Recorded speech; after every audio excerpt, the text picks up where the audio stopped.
This update was sponsored by My Patriot Supply. Guys, My Patriot Supply has brought back their 25% discount on their 3-month emergency food supply.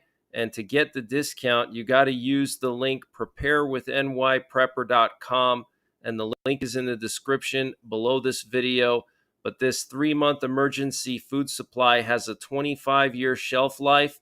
It includes over 2,000 calories per day. Breakfasts, lunches, dinners, drinks, and snacks, all contained within 6 rugged water-resistant buckets, and free shipping is included. So use the link preparewithnYprepper.com to get $200 off or 25% off of the My Patriot Supply 3-month emergency food supply. The link is in the description below this video. Free shipping is included. They also have a general store where they sell all kinds of prepping and survival products, and they're always running various discounts. And to get to their general store, you just got to click on the My Patriot Supply logo when you get to preparewithnYprepper.com at the top of the page, and you'll see their general store where they sell all kinds of prepping and survival products, and they're always running discounts here. So use the link preparewithnYprepper.com to get 25% off of the My Patriot Supply 3-month emergency food supply, and the link is in the description below this video. What's going on, guys? Let me know if you can hear me. How's everybody doing tonight? I wasn't going to go live, but I have some very serious news to share with you guys. So I'm going to just jump right into the news here, and I'm going to check the chat after I go over the news. I'm going to just get right into it. Thanks to all the moderators for showing up. I appreciate you guys. Smoking Swamp Outdoors, Z Cali, Ross Niderman, TW Perry. Thank you so much.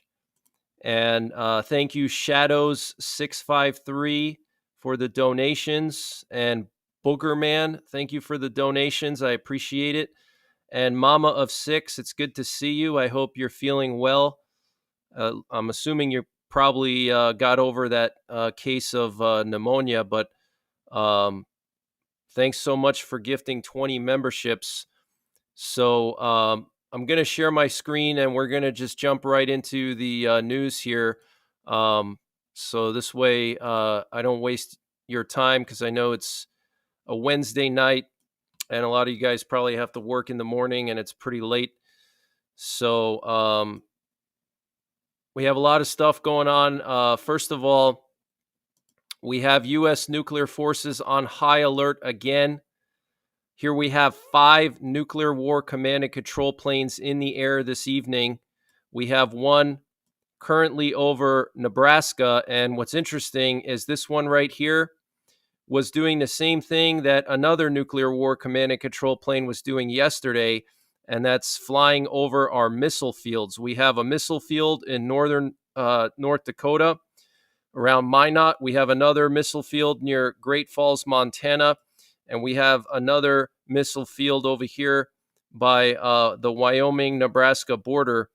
And this thing is looping over these missile fields, which is interesting because these planes can actually remotely launch our Minuteman III ICBMs from the air with the Airborne Launch Control System, also known as ALCS. And so if something were to happen at one of these silos, if let's say one of the missile commanders got cold feet or something and didn't want to launch, they could override the commanders at the missile fields and launch from the air. We had another one that was off the coast of California. We had one that was out in the Gulf basically all day. It's coming back to Tinker Air Force Base. There was one off the coast of Florida here. Okay, and there was another one over the south earlier. And now we have one heading over north central PA, my neck of the woods. Okay, so 5 nuclear war command and control planes in the air. Yesterday, we had 8 of these in the air, which is unprecedented, okay? In all the years I've been following flights, which is actually not too long, I started tracking flights regularly probably around like 2021. So I've been tracking flights almost daily since before the Ukraine war. And this, I've never seen anything like this before, especially yesterday. We had 8 of these in the air, and we also had a nuke sniffer in the air, a doomsday plane in the air, and a B-52 in the air yesterday, in addition to 8 of these. Okay, so our nuclear forces are on high alert. And I think the reason why is we are on the verge of nuclear war potentially with Russia. I think we're on the verge of a kinetic conflict with Russia. I'm going to share with you guys a bunch of news that's going to basically prove that to you, that we are basically preparing for war with Russia. And I think it could happen as soon as this year. Okay. So check out my nuclear war survival videos. I have several playlists on nuclear war survival. I have an entire series with like 11 videos on how to survive nuclear war. I have a nuclear war survival frequently asked questions playlist. Okay, so check those videos out. Familiarize yourself with what to do in the event that we do go to nuclear war with Russia. You should have some basic knowledge of what to do to protect yourself from radiation, okay? Because that's going to be the biggest killer is radiation. Radiation is going to spread across the entire globe after a nuclear war, especially if it's a full-scale nuclear war. We also have a nuke sniffer in the air right now. And what's interesting about it is that it got aerially refueled, which is not something you usually see with these nuke sniffers, especially over the continental United States. And it also had its transponder off, which is also not too common. We also had a nuke sniffer in the air yesterday over Wisconsin. Okay, it was doing loops over Green Bay and then loops over Duluth. So something's going on here, guys. These planes can detect traces of radiation in the atmosphere. But let me just show you what I mean about this plane turning its transponder off. So one of these blue lines is the KC-135 that refueled this nuke sniffer. And what I'm going to do is I'm going to delete that line so you can see the flight path of the nuke sniffer. And here you can see this nuke sniffer basically just appeared out of nowhere near Cedar Rapids, Iowa. Okay, planes don't just appear out of nowhere. Okay, they don't just materialize. Okay, so this thing was flying with its transponder off, either entirely for the most part or partially, but it appeared on the flight tracker near Cedar Rapids. Then it was looping over Des Moines, and it appears to be going to land right now at Offutt Air Base. But this is a sign that our nuclear forces are on high alert, guys. Okay, so wanted to just share that with you before I get into all the headlines. So lots of headlines to go through. And this was yesterday, all the nuclear war command and control planes that were in the air yesterday. There were so many, I literally could not fit them on the screen of the flight tracker. Okay, here we have 1, 2, 3, 4, 5 just in this screenshot alone. And then here's another screenshot showing more. 2 more here, plus a doomsday plane. This is just absolutely insane. Okay, so get prepared, guys. Things are really spiraling out of control.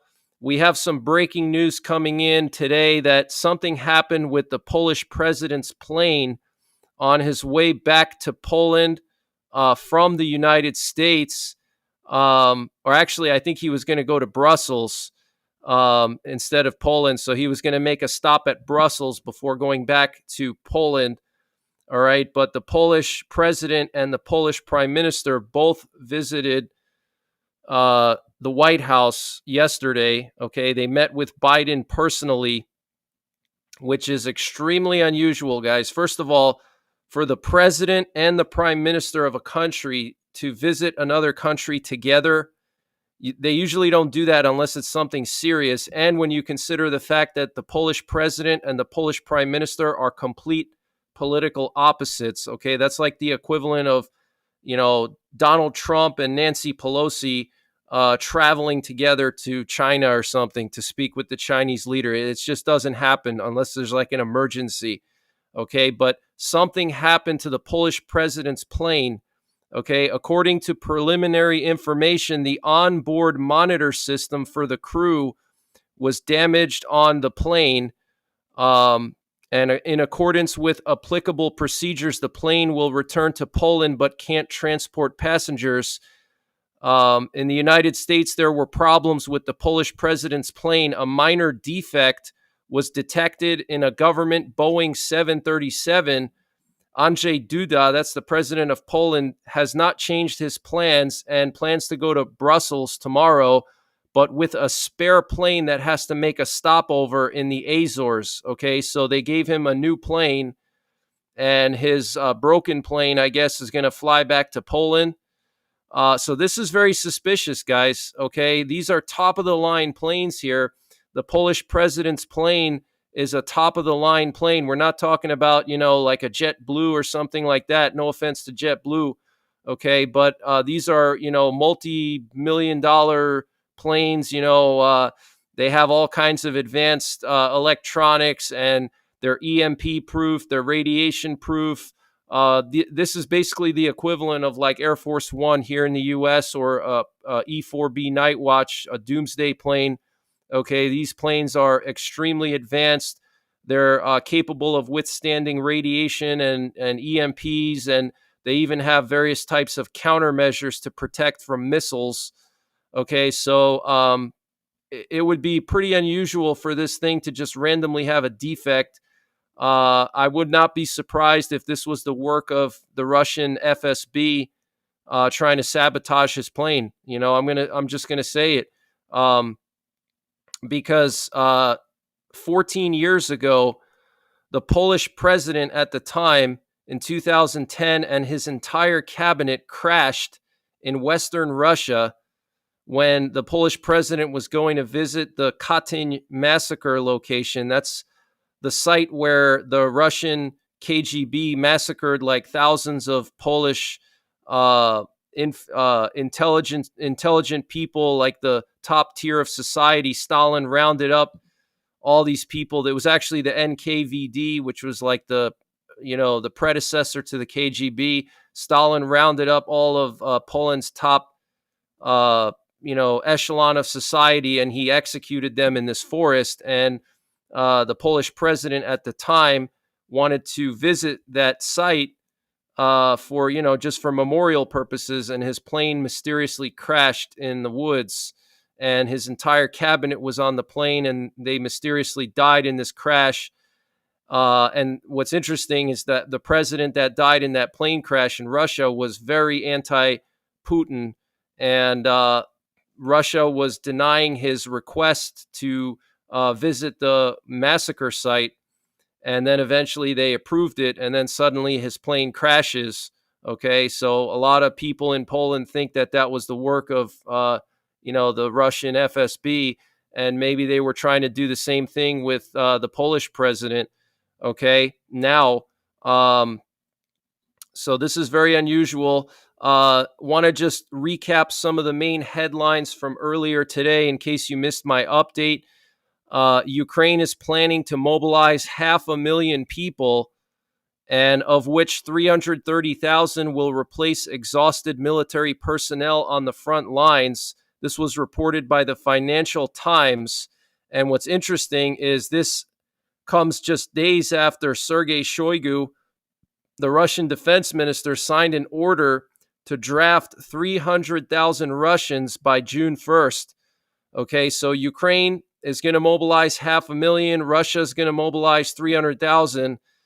Okay, this war is it's not going to end. Okay, it's only going to escalate. And when all is said and done, we're going to have casualties in the millions, okay, between both sides. We're going to have casualties in the millions, which is something we haven't seen since World War II. Okay, I think Korea was the last war where we had like over 1 million casualties. I think there were 2 million casualties in Korea.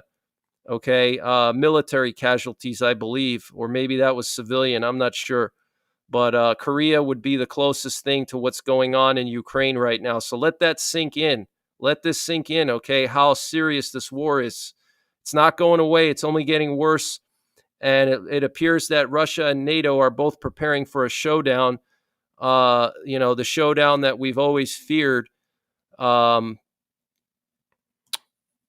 the Russian partisans are now calling for citizens to evacuate from the cities of Belgorod and Kursk. These are the Russian partisan groups that entered from Ukraine 2 days ago. They're still fighting in southwestern Russia against the Russian military. We're not hearing too much about them because the information is obviously being suppressed by the Russian media. Okay, but I posted some videos in my update earlier showing that these Russian partisans are still going strong. And Russia, China, and Iran have begun military exercises in the Gulf of Oman. And the Russian Foreign Ministry spokeswoman said that the Ukraine crisis could spill beyond Ukraine's borders and get out of control due to ill-considered actions of one or two NATO countries. And Germany put their Taurus missiles on combat alert due to external threats. I'll say that again. Germany put their Taurus missiles on combat alert due to external threats. The U.S. approved the sale of over 800 extreme-range cruise missiles to Poland. Swedish authorities have told their citizens to have 3 months' worth of food and medicine because they expect Russia to attack Sweden this year. Poland, Germany, and France will have an unplanned emergency meeting this Friday. The Prime Minister of Poland, Donald Tusk, the Chancellor of Germany, Olaf Scholz, and the President of France, Emmanuel Macron, will be attending. The President of France, Emmanuel Macron, will be giving an urgent address to the nation tomorrow. This could be related to sending troops into Ukraine. And Belarus has put their military on combat alert. They're going to be doing live fire training over the next few days or weeks. We don't know how long this so-called training is going to last, but their military is now on combat alert. They're doing live fire training. They're moving convoys around the country, very similar to what happened right before Russia invaded Ukraine. They said that they were doing quote-unquote training exercises, okay? And I want to just recap what Vladimir Putin said in an interview with a Russian journalist. He said, from a military technical point of view, we are, of course, ready, Putin said in response to a question on whether Russia was ready for a nuclear war. Putin said the U.S. understood that if it deployed American troops to Ukraine, Russia would treat the move as an intervention. He was asked whether Russia and the United States were playing a game of chicken, and if with neither side ready to swerve away, a collision was inevitable. He said, in the United States, there are enough specialists in the field of Russian-American relations and in the field of strategic restraint. Therefore, I don't think that everything is rushing to nuclear war, but we are ready for this. We are ready to use weapons, including any weapons, including the ones you mentioned. If we are talking about the existence of the Russian state, harming our sovereignty and independence, everything is spelled out in our strategy. We haven't changed it. Okay, so this is serious, guys. Putin said, we are ready to use weapons, including any weapons, including nuclear weapons, if we're talking about the existence of the Russian state, harming our sovereignty and independence. Okay. He also said weapons exist in order to use them. Okay, I'll say that again. Putin said weapons exist in order to use them. Okay, he actually said that. So that tells you everything you need to know right there. Okay. Putin also criticized the decision of Finland and Sweden to join the NATO military alliance.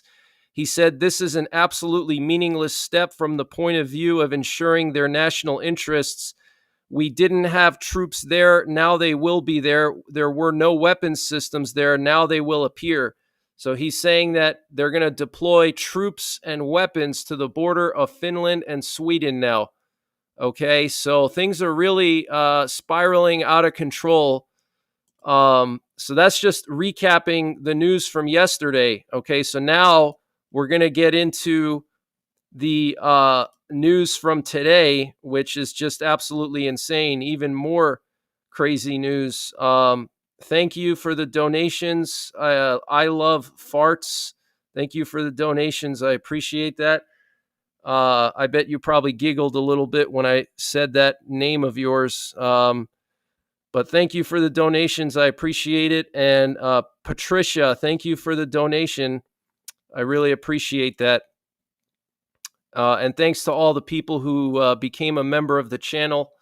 Appreciate you guys. I want to just stop and quickly give a shout out to Steve Quayle. He's been sharing out a lot of my videos lately. So if you guys don't know who Steve Quayle is, check him out. He's been a regular on Coast to Coast AM for years. And he operates a website, stevequayle.com. I think a lot of you guys would like his content. He covers all different types of stuff. He's a Christian. He covers various types of conspiracies and geopolitical events. So check him out, Steve Quayle, stevequayle.com. And also check out Lewis from Grand Supreme News. He's been sharing me out a lot lately. Thanks so much, Lewis. I appreciate that. So let me get into some of the headlines now from today. And we have some very serious news coming out from Ukrainian hackers, okay? Apparently, leaked government documents prove Vladimir Putin is preparing for World War III, Ukrainian hackers claim. Bombshell papers that appear to be signed by the tyrant reveal chilling plans to attack Europe if, or as Putin believes, when Ukraine is defeated. Ukraine's National Resistance Center said its hackers intercepted the document via email, which lays out a 5-step plan to be introduced following this week's sham election. In a letter understood to be written to Putin, Vyacheslav Volodin, the head of the Russian State Duma, that's the Russian parliament, proposed policies for his next term that would likely plunge Europe into war. So what I have on the screen here is the actual document, okay? So this was obtained by Ukrainian hackers, apparently, okay? So this is absolutely insane. So let me just read to you about these 5 ideas that Vyacheslav Volodin has for Putin's next term. Nationalization of key industries, a chilling increase in censorship, crushing of opposition, total de-Westernization of Russia, and the export of chaos across Europe. It reads, after the conclusion of the special military operation in Ukraine and the fall of the Kiev regime, Russia's confrontation with the West will not stop, but will only intensify.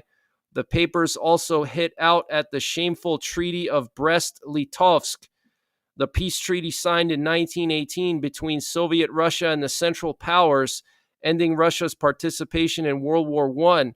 Under its terms, Russia lost control of Ukraine, Poland, Belarus, and the Baltic countries, now Lithuania, Latvia, and Estonia, and its Caucasus provinces of Kars and Batum. The letter stresses the need to reverse the pact, which could place those nations under threat. Okay, so let me just read that to you again. Okay, this is exactly what Vyacheslav Volodin apparently wrote in this letter to Putin. Okay, and this was actually stamped by Putin and approved. So it says here, after the conclusion of the special military operation in Ukraine and the fall of the Kiev regime, Russia's confrontation with the West will not stop, but will only intensify. Okay, that's word for word from this document. So basically, he's saying that Putin and Russia, they should basically intensify their confrontation with the West after they take over Ukraine, which appears like that's what's going to happen unless NATO directly gets involved on the ground. Okay. And they want to reverse this 1918 Brest-Litovsk treaty, which gave away the Baltic countries, Poland, Belarus, and Caucasus countries from Russia. Russia had to relinquish those countries. And by reversing that treaty, or that pact would basically mean that all these countries can now be considered former Russian territories, and because of that, Russia could use force to try to conquer them. In the documents, Volodin said the committees of the State Duma, the lower house of the Federal Assembly of Russia, would be ready to start working on draft laws. It would include ramping up censorship across Russia, in particular on TV and the internet. The letter also lashes out at the West's support for Ukraine, claiming it is delaying the quick completion of Putin's invasion. As part of the five-pronged plan, Volodin outlines making the nationalization of the economy more robust by making all raw material industries the property of the state. The Kremlin would also look to solve the issue of opposition movements as Putin looks to consolidate his rule and legacy. Wow, guys. Okay, so they want to nationalize all raw material industries, make them properties of the state. Okay, that's basically like putting the country into a wartime economy. They want to solve the issue of opposition movements. They want to censor TV and internet. They want to repeal this 1918 Brest-Litovsk Treaty, basically making all of the former Warsaw Pact countries part of Russian territory, essentially, as defined by the Russian government. And they want to increase their intensity of confrontation with the West after they take over Ukraine. Okay, so this is very, very serious, guys. Okay, they're telling us the game plan. We'll have to wait and see if it actually happens this way. You know, I'm not 100% sure if it's going to play out like this. I'm just presenting this to you so you can make up your own mind and giving you something to think about. I don't know how legit this document is. Apparently, it was signed on December 12th, 2023. Okay, and the document was drafted on November the 30th. Okay, so here you can see November the 30th here is when this thing was written up. Okay, and if any of you guys want to take a screenshot, you can use Google Lens to translate this. So I'll let you guys pause and take a screenshot if you wish. All you have to do is just, screenshot on your phone, and then just crop this, picture out, and then use Google Lens to translate everything here, all this text. Okay, but apparently this was intercepted by Ukrainian hackers. Okay, and you can see that it was signed on December the 12th, 2023. So this was signed already a while ago. Okay, this is already in the works here. And apparently there's a Putin's signature down here somewhere. Okay. So you can see some stamps down here. One of them is like 12/13/2023. Someone signed it here 12/6/23, something like that. So get prepared, guys. I have some more news. That's not everything. We have intelligence sources saying that French active duty troops will be deployed into Ukraine, and that Poland intends to send their troops as well under a bilateral security agreement with Ukraine. Sources say that Poland will send their troops to protect the Ukrainian border with Belarus, thus freeing up tens of thousands of Ukrainian troops to go to the front lines. If this is accurate, then it's also possible that French troops might go into Ukraine to protect some other part of the country, thereby freeing up even more Ukrainian troops to go to the front line. Basically, it would be France and Poland telling Ukraine, we'll protect your borders while you send the guys you previously had there to go fight Russia. So, and this would have the added benefit of France and Poland claiming that they are not actually combatants, and thus they would not be attacked by Russia. Okay, so that's very interesting. Okay, so France and Poland could potentially be sending troops to Ukraine. Okay, and that could be why Poland is having that meeting with France and Germany on Friday. And that could also be why France is going to, Emmanuel Macron is going to be making that speech tomorrow. And it could also be why the Polish president is going to Brussels tomorrow. Okay, he went to visit Biden yesterday, and now he's going to Brussels tomorrow. And then they're going to be meeting with France and Germany. Okay, that's a very clever idea. Basically, the Polish and French troops would just go to the Belarus border or some other part of Ukraine that's away from Russia, and that would free up the Ukrainian troops and allow them to go to the front lines. So this way, because Ukraine has like thousands and thousands of troops on the border with Belarus. They have like 30,000 or more troops on the border there. So those troops could go to the front lines, but that's what various intelligence sources are saying. We'll have to wait and see if that's true or not. And a U.S. official says that the U.S. is seriously considering expanding its nuclear arsenal.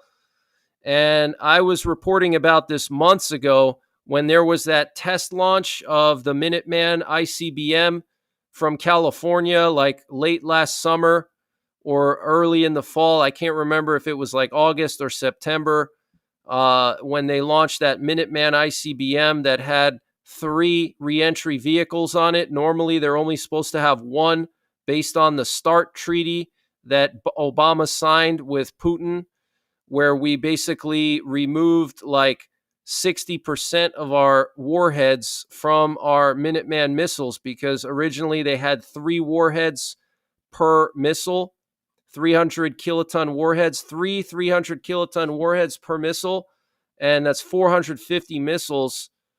And we removed 2 from each missile down to just 1 warhead.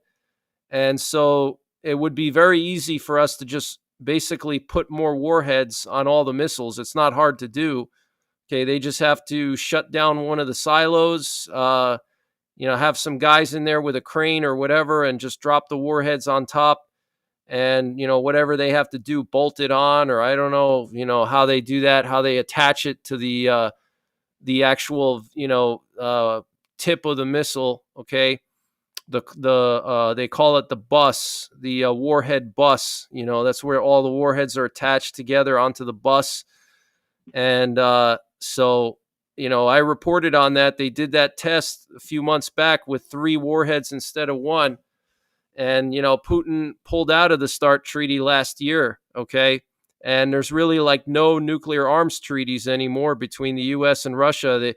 The START treaty collapsed. The INF treaty collapsed. The nuclear test ban treaty collapsed. The Conventional Forces Europe treaty collapsed. I mean, it's just insane, guys. Basically, all the largest arms control treaties have collapsed in the last couple of years. Okay, we're basically back to 1950, 1955, or 1960. Okay, that's the point that we're at right now, as far as like arms control goes. Okay. And a viewer of this channel left a comment on my last video saying that there were emergency sirens being tested at the Wright-Patterson Air Force Base in Dayton, Ohio for the past 3 days in a row. And if you guys don't know what Wright-Patterson Air Force Base, it's basically like the Area 51 of the eastern U.S. According to this person, normally sirens are tested on the first day of each month at Wright-Patterson. So for there to be 3 days in a row of emergency sirens being tested in the middle of the month is extremely unusual. He said here, I work very close to Wright-Patterson Air Force Base in Ohio. The past 3 days, they have been testing all of the emergency sirens. And also I can hear a voice speaking over an intercom, but I cannot make out what it's saying. They generally just test on the first of the month. I don't know what's going on or if it means anything or not. It's just unusual. Okay, so that's what this person wrote to me. Okay, so this is pretty concerning. Okay, very, very unusual. And the U.S. State Department has just given the green light for a massive sale of missiles to Poland. And I reported on the 821 JSAM-ER missiles that Poland is going to be buying from the U.S. Well, they're also going to be purchasing 745 AMRAAM medium-range missiles, as well as 232 AIM-9X Sidewinders, 96 Apache helicopters, and 1,844 Hellfire missiles, guys. That's just, you're talking about thousands and thousands of some of the most advanced missiles in the world. Poland is buying them now. They just got the green light after the Polish president and the Polish prime minister met with Biden yesterday. Okay, 821 JSAM-ER missiles. These missiles are basically the best conventional cruise missile that the U.S. has. Okay, besides the Tomahawk. These are actually better than the Tomahawk. They're newer, but they're launched from fighter jets. Okay, so these are air-to-ground cruise missiles. They have 1,000-pound warhead, okay, which is massive. So their warhead is basically the same as like a Tomahawk missile, but 800 of those, and they can travel 600 miles. 600 miles, guys. That would theoretically allow Poland to strike directly at Moscow if they choose. And they also have bunker busting warheads, meaning they have penetrating warheads, so they can penetrate through bunkers. And then 745 AMRAAM missiles. Those are the medium-range missiles for the fighter jets. And then 232 AIM-9X Sidewinders. Those are just air-to-air missiles for dogfighting. And then 96 Apache helicopters with almost 2,000 Hellfire missiles, guys. Okay, so Poland is basically they're going to have the most missiles of any country in Europe, the most conventional missiles of any country in Europe. They've already ordered 500 HIMARS from the U.S., 500 HIMARS, guys, okay? So something is going down for Poland to be arming up like this so fast. And they're going to get these missiles basically right away because these missiles have already been produced.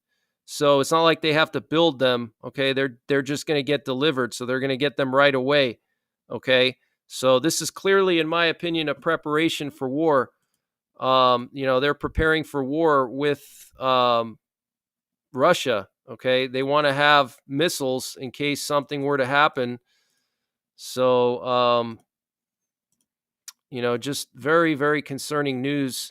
And Poland is also building bomb shelters. Warsaw's mayor on Wednesday announced a new plan to allocate 117 million zloty, which is right around $30 million. Okay, about the equivalent of $30 million worth of bomb shelters and other security measures. Okay, the mayor of Warsaw. And this is going to take place over the next 2 to 3 years. The bomb shelters are part of Warsaw's strategy in the coming years to make the most significant investments that will allow us to prepare for any eventuality, said Mayor Rafał Trzaskowski. A recent audit of bomb shelters in Poland revealed that fewer than 4% of the country's population has access to protective spaces in the event of a bombardment. The report added that the shelters also lack basic regulations, technical features, and equipment. Underground parking lots and metro stations are among the locations in the city that have been proposed for use as bomb shelters. Altogether, 7 million square meters of space in Warsaw could be repurposed for shelters, the mayor said. So this is huge, guys. This is huge. The new Warsaw Protects program would equip shelters with electricity and water. The mayor also said that part of the plan is to help hospitals prepare for danger and train citizens on how to react in emergencies. Okay, so that is pretty crazy. That is just absolutely insane, guys. Absolutely insane. And, here we have the press release from the U.S. Defense Security Cooperation Agency about Poland getting all these missiles here. Okay, it says right here, the government of Poland has requested to buy up to 745 AMRAAM missiles. Okay, these are the AIM-120C8 advanced medium range air-to-air missiles. Okay, so these are for shooting down other fighter jets. They're a longer range air-to-air missile, so Poland could potentially shoot down Russian or Belarusian fighter jets that are, a long distance away, like 100 plus miles away. Okay, or whatever aircraft they want to hit, they can hit with these missiles from long distances. Okay. And then here we have the press release about the AIM-9X Sidewinders. These are just dogfighting missiles. Nothing really too crazy here. 232 of them. And then this is the crazy one, 821 JSAM-ER missiles. Okay. The government of Poland has requested to buy 821 JSAM-ER missiles. Guys, there's only like 2 other countries outside of the U.S. that have these missiles. I think it's like Finland and South Korea. That's it. But after this purchase, Poland would be the only country. They would have the most of these missiles of any country outside of the U.S. They may actually even have more than the U.S. because these are new missiles, and I believe Lockheed Martin makes them. And so Lockheed Martin is going to produce these missiles for Poland, or they already did, I think. And so they may even have more of these than the U.S. has, which is crazy. Okay. The principal contractor will be Lockheed Martin. Okay. So this is huge news. This is just absolutely insane. And here we have some footage coming from one of the Polish-Belarusian border crossings. And you can see all these barriers here. Okay, this is in Belarus and Poland. This is the border. This is on the Polish side. All those barriers there. Look at that, guys. They have literally like concrete walls. Okay, concrete walls and anti-tank obstacles. Okay, check that out. That is just insane. Look at that. So, the situation is just getting worse and worse by the day.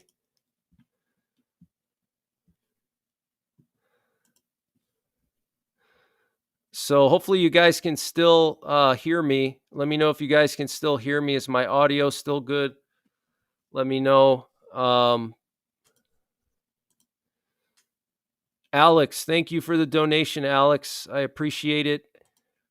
Patricia, thank you for the donation. I didn't take you seriously until I saw you on Steve's website. Oh, thank you. I appreciate that. Thank you, I guess. Thank you for that donation. Thank you very much. Poland has become the Texas of Europe. That's very true. Yep. Very, very true. So let me just continue here. I want to read to you this list of equipment that Poland is getting. It's just staggering. Okay, they're going to buy 96 Apache helicopters for $12 billion. And in addition to that, $12 billion, guys, it's not just the helicopters, though. It's 1,800 Hellfire missiles, 96 Hellfire captive air training missiles, 460 AGM-179A joint air-to-ground missiles, 508 Stinger 92K Block 1 missiles, 7,650 WGU-59B Advanced Precision Kill Weapon System guidance sections, 210 T-700 GE-701D engines, 97 AN ASQ 170 modernized target acquisition and designation sights, and modernized pilot night vision sensors, 37 fire control radars, 37 longbow fire control radar electronic units, 96 AN APR 48B modernized radar frequency interferometers, 102 AN AAR 57 common missile warning systems, 204 RT 1987 receiver transmitters, very high frequency, ultra high frequency radios, radar signal detecting sets, laser detecting sets, identification, friend or foe transponders, improved data modems, small tactical terminals, improved countermeasure dispensing systems, automatic direction finders, Doppler radar velocity sensors, radar altimeter common cores, tactical air navigation set, global positioning system, receivers, simple key loader, advanced weapons system, automatic machine guns, rocket launchers, missile launchers, rockets, ammunition, manned, unmanned, teaming, unmanned aerial system, receiver, and some other. I mean, it's just insane, guys. I mean, it took me like a whole minute or two just to read that whole list. I mean, that just tells you everything you need to know right there. You don't buy that much equipment for nothing, okay? Poland is obviously concerned that a war is going to break out on their soil because Poland is right on the front line. Okay, they are right next to Belarus and right next to Russia. So if war breaks out with NATO and Russia, Poland is going to be right in the crossfire. Okay, so they're scrambling. They're trying to prepare as quickly as they can. Okay, so this is just absolutely crazy. And the EU's top diplomat, Joseph Borrell, said today, "We are facing an aggressive Russia who will not stop. Ukraine is our biggest and most immediate worry for us Europeans and for you too, for our common security. And the Russian aggressor will not stop. We have to stop it." Okay, that's what Joseph Borrell said. Okay, he's the top diplomat of the EU. He said, "The Russian aggressor will not stop. We have to stop it." Wow, guys, strong words there. And Ukraine's army chief said Wednesday the situation on the battlefield was difficult and that Russian forces could penetrate deep into Ukrainian lines in the eastern Donetsk region. Commander-in-Chief Alexander Syrsky, he's the new general, said he had visited 2 brigades where the situation is gradually becoming more complicated and there is a threat of enemy units advancing deep into our battle formations. In general, the operational situation on the Eastern Front remains difficult. The enemy continues to conduct offensive actions in a number of areas of the Donetsk region, Syrsky said in a post on Telegram. At the same time, probably due to the high level of losses, the activity of the enemy in other areas of the front decreased significantly, he added without elaborating. Okay, so Alexander Syrsky, the new general of Ukraine, is concerned that Russia could penetrate the front lines in the Donetsk area and push deep into Ukraine. That's basically what he's saying. He's saying that the situation is difficult and gradually becoming more complicated. Okay? And there is a threat of enemy units advancing deep into our battle formations. Okay, so like I said, guys, this is just confirming what I said. Like last week, I said that Ukraine could potentially lose the Donetsk area and the Russians could penetrate that part of the front line and go all the way west towards Kiev, the capital, because once they penetrate that line by Donetsk, there's nothing to stop them from advancing further. Okay, and I think that's why Emmanuel Macron is going to send troops tomorrow into Ukraine. And apparently Romania has boots on the ground in Moldova. The Romanian special forces are offering military assistance in training and reforming the Moldovan army since the beginning of the full-scale war in Ukraine. This was confirmed by the president of Romania and the president of Moldova.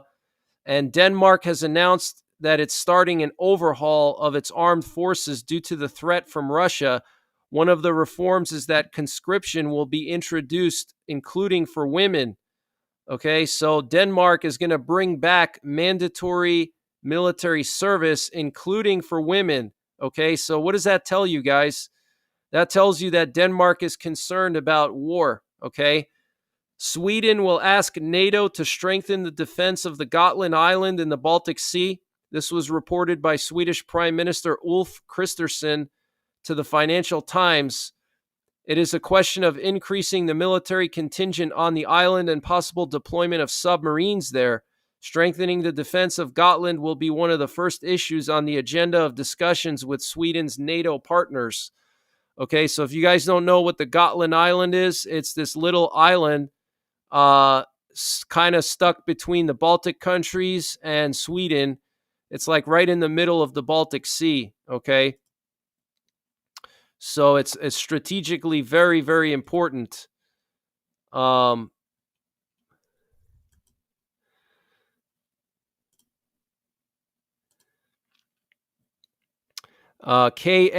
88LO, thank you for gifting 20 memberships. I appreciate that. Thank you very much. I hope you're having a good Wednesday night. It's hump day. Happy hump day to everybody. So continuing on with more news here, we have some strong words coming from the Lithuanian president. He said there's a historical parallel between Adolf Hitler and Vladimir Putin. Lithuanian President Gitanas Nausėda warned on Wednesday, just as Czechoslovakia did not satisfy Hitler, Ukraine would not satisfy Putin, Nausėda said, speaking at the Paris Defense and Strategy Forum in the French capital. Neither would the Baltic states or Poland. None of the European states are safe at the moment. Russia will not stop. It can only be stopped, he added. Nausėda urged leaders to take the threat of Russian expansion seriously and stop drawing red lines for ourselves. He praised French President Emmanuel Macron's controversial remarks that Western troops on the ground in Ukraine should not be ruled out. Wow, guys, strong words there from the president of Lithuania saying that just like Czechoslovakia did not satisfy Hitler, Ukraine will not satisfy Putin. And I would actually go further that we're not at the Czechoslovakia moment with Putin. I think Czechoslovakia was like Georgia in 2008, and now we're at the 1939 attack on Poland when Hitler attacked Poland. That's the moment we're at right now, and history repeats itself. After Hitler got Poland, he didn't stop. Okay, a lot of the allies in Europe, they thought, oh, let's just sacrifice Poland and let Hitler take Poland, and we're just going to fortify ourselves and airdrop supplies to Poland and help them with rebellion. And they thought that Hitler would never dare attack France or Britain or, the Scandinavian countries. And then sure enough, he did. He went right after France, and then he went after Great Britain. Then he took all of Scandinavia and then Italy and North Africa. I mean, the Nazis took a huge part of, all of Europe, essentially. And then after that, they went after Russia. And so we could be at that same moment right now in history. We're at that 1939 moment, okay, where Poland got invaded and everybody's sitting back and thinking, he's not crazy enough to go after us. He just wants Poland. And they were just sitting back doing nothing, just like a lot of the leaders now think, well, he just wants Ukraine. He's not going to go any further. He just wants Ukraine. All these other countries, they were never part of Russia's sphere of influence, so he's just going to take Ukraine and then call it a day. That's the big mistake. That's the mistake that we made in World War II. Okay, and history repeats itself. And Russia categorically rejects the possibility of returning the occupied Zaporizhzhia nuclear power plant to Ukraine or transferring the plant under international control. Instead, Moscow considers any demand for the return as an attempt to encroach on Russia's sovereignty and the territorial integrity, the Russian Foreign Ministry said. The statement was in response to a resolution by the IAEA Board of Governors last week. This is not the first time the board has called for the immediate withdrawal of Russian troops and the return of Europe's largest nuclear power plant to Ukraine. The EU will unveil new sanctions on Belarus, North Korea, and Iran next week for aiding Russia's invasion of Ukraine. So this is huge, guys. Okay, Russia is rejecting the IAEA's request that they return the Zaporizhzhia nuclear power plant to Ukraine or to the international community. This is huge news, guys. Okay, so Russia's doubling down. They want to keep that power plant for obvious reasons, because that power plant is the largest power plant in Europe. It has 6 nuclear reactors. Okay, think of all the electricity. I think the Zaporizhia nuclear power plant generates like 30% of Ukraine's power or something like that. I mean, it's just 6 nuclear reactors is just absolutely ridiculous. It's just a ton of electricity. And Ukraine destroyed 10% of Russia's oil refining capacity in the last 2 days, according to Bloomberg. Okay, Ukraine, they hit that oil refinery today in Ryazan. That's in southern Russia, I think, southwestern Russia. They hit that refinery, and then over the weekend, they hit some more. So Ukraine has already destroyed 10% of Russia's oil refining capacity in just 2 days. Okay, they hit one of the largest oil refineries today in Ryazan. Okay, apparently this refinery can produce like 18 million tons of oil or something like that. One of the top 5 largest refineries in Russia. So pretty serious, guys. Okay. And the Biden administration apparently held secret talks with Iran over the Red Sea attacks, according to the Financial Times. That's pretty interesting. And Florida Governor Ron DeSantis is deploying 250 law enforcement officers and an air and sea fleet to Florida's southern waters to help curb a potential wave of Haitian immigrants. Okay. And there was apparently a major terrorist attack in Israel that was foiled last night. A terrorist was killed on his way to Tel Aviv, and he was carrying an improvised explosive device with 20 kilos of explosives. That's about 45 pounds, according to Khan News.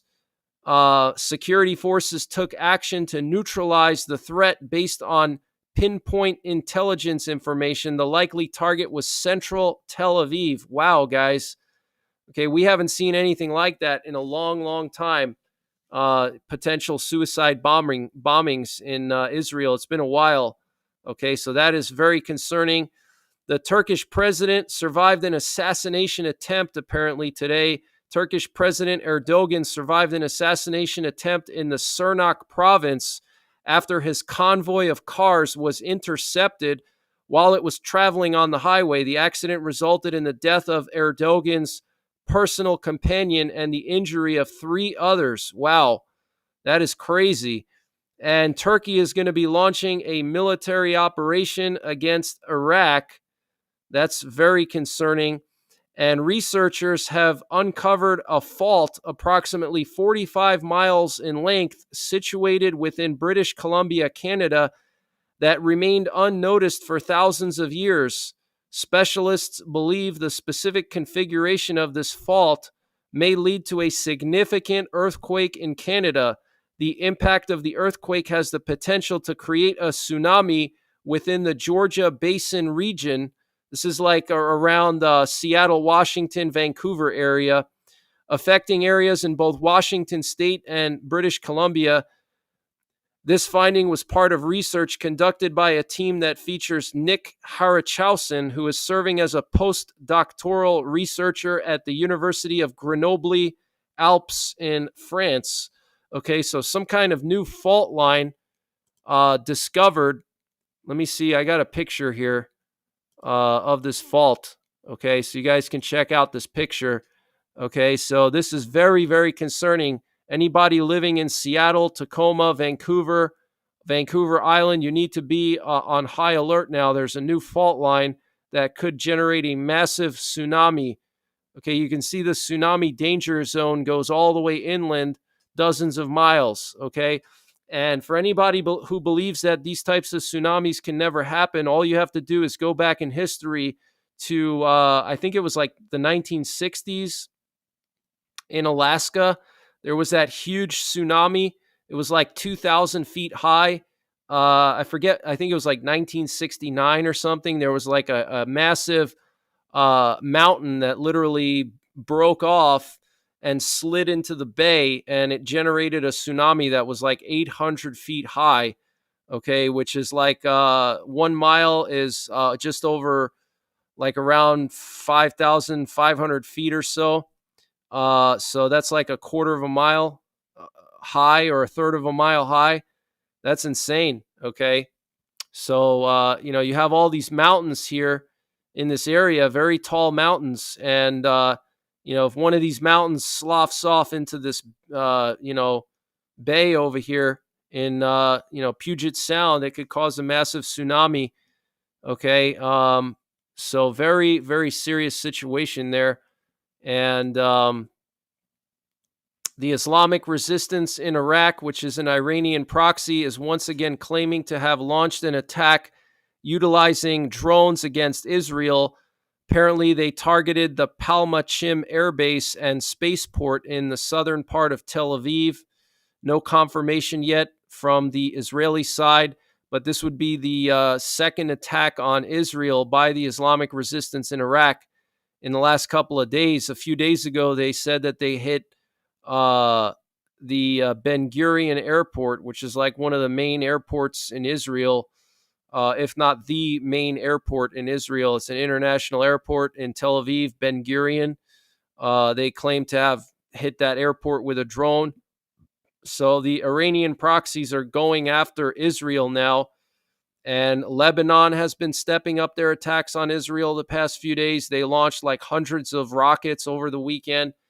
So the situation in the Middle East is continuing to spiral out of control as well. In addition to the situation in Ukraine and between, Russia and NATO. Bradley Moore, thank you so much for the donation. 3 Strato tankers. Looks like they're heading to Taiwan. Thank you so much, Bradley. I appreciate all your info and all your donations. Thank you so much, bro. Z Cali, thanks for moderating tonight. Mama of 6, good to see you. Fred Wiggins, what's going on, Fred? Vanessa Dubois, good to see you. Kinkoy, good to see you. Thank you guys so much. Kim Lyons, thank you for the donation, Kim. I appreciate that. Thank you very much. And EM, thank you for that donation. Considering how Russia operated Chernobyl, the last thing Russia needs is control of Europe's largest nuclear power plant. Right, yeah, they could melt down that power plant if they feel like, Ukraine is encroaching too much, getting too close to, Crimea, and they're pushing the front lines too much back. Then they could just melt that thing down and they could deny Ukraine access to that whole area of southern Ukraine. Okay, they could melt down one of the reactors. They don't have to melt down all of them. If they melted down all the reactors, that would be like a global catastrophe. I mean, Chernobyl was just one reactor. Think about Chernobyl. That was just one reactor that melted down, and it spread fallout all the way across, the Baltic Sea to Sweden and all over Europe, all the way, I think, to France even. So all they would have to do is just melt down one of them, and that would contaminate that whole area of southern Ukraine, and that would prevent the Ukrainians from being able to cross over the Dnipro and push down to Crimea. Okay. So that could easily happen. Putin could also use nuclear weapons if he wants to, tactical nuclear weapons. Light Source Engraving, thanks for showing up. I'm going to respond to your email, by the way. Thanks for everything, and have a good night. Thanks for showing up. We also have a comet the size of Mount Everest that's going to be visible to the naked eye for the first time in almost 100 years. The cosmic event has been described as a once-in-a-lifetime opportunity to see such a comet with the naked eye. People are comparing the comet called 12P, Pons Brooks, to the Millennium Falcon from Star Wars because it has horns sticking out. It's predicted that this comet will reach maximum brightness for viewers in the Northern Hemisphere in late March. In late March, the comet will be in the constellation of Aries, which is in the western sky just after sunset. Ideally, you should go somewhere with a clear view of the horizon in the west and pick a night with clear skies. You don't need a telescope to see it. It'll show up as a tiny star-like dot with a fuzzy tail. Okay, so over the next couple of days and going into April, keep an eye out for this comet, which is going to pass by like it's like a once in 100-year event. Okay. And what's interesting is the timing of it. I mean, we have Easter coming up in 2 weeks. So this comet is going to pass by right around Easter, guys. I don't know if that's a sign from God, but, God likes to use the heavens to send us signs. Okay. Just think of the Star of Bethlehem, when Jesus was born under the star. Okay. So God likes to use the heavens to show us stuff. I don't know if that's a sign or not, but the timing is very interesting. And then with all the wars and rumors of wars going on right now, it's just interesting, the timing of everything. Another interesting thing, too, is the Ides of March. Okay, beware of the Ides of March. Okay, Julius Caesar, the Roman Empire. Okay, the Ides of March. We're in March now, guys. Okay, Putin is going to reelect himself in just 2 days. We have Macron making this big speech tomorrow, possibly about sending troops to Ukraine. We have the Polish president meeting with the French or the Polish prime minister meeting with the German and French leaders. So something's going down, guys. Okay, Poland building bomb shelters and acquiring thousands of missiles, advanced missiles that no other country has from the U.S., from Lockheed Martin. Something's going on, guys. This is not training. This is not normal. Okay, what we're seeing is preparations for World War III, for nuclear war, for an all-out showdown between NATO and Russia, which is something that we knew would eventually happen. Okay. KLW World News, good to see you, man. I hope you're doing well. Thanks for tuning in.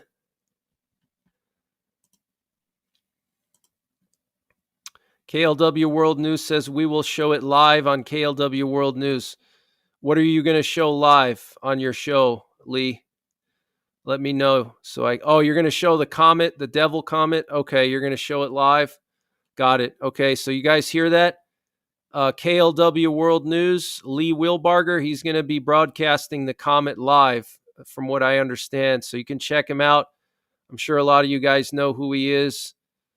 Or maybe he's talking about the eclipse. I could cover the eclipse live. I don't know what I can really do. I mean, I guess I could point the camera to the sky, and we could watch it together. John Hoover, what's going on, John? Good to see you. Maybe Putin will suffer the same fate as Caesar. Yeah, I hope so. KC-135 heading to Taiwan.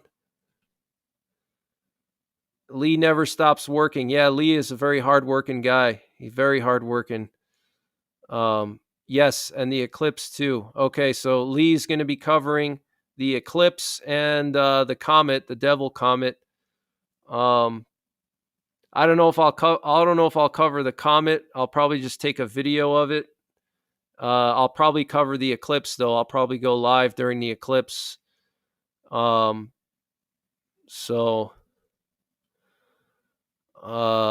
Lyon says hook in the jaw. Yeah, hook in the jaw. I mean, that's coming. I mean, Russia's already heavily involved in the Middle East. I mean, they're supporting Hamas. They're supporting Hezbollah. They're supporting Iran. So it's just a matter of time before Russia directly attacks Israel. It's inevitable. It's in the Bible. The Bible says that happens, that Russia goes after Israel itself, and then God destroys all the armies of Russia and all their allies. That's in the book of Ezekiel, chapter 38 and 39, if you want to read about it.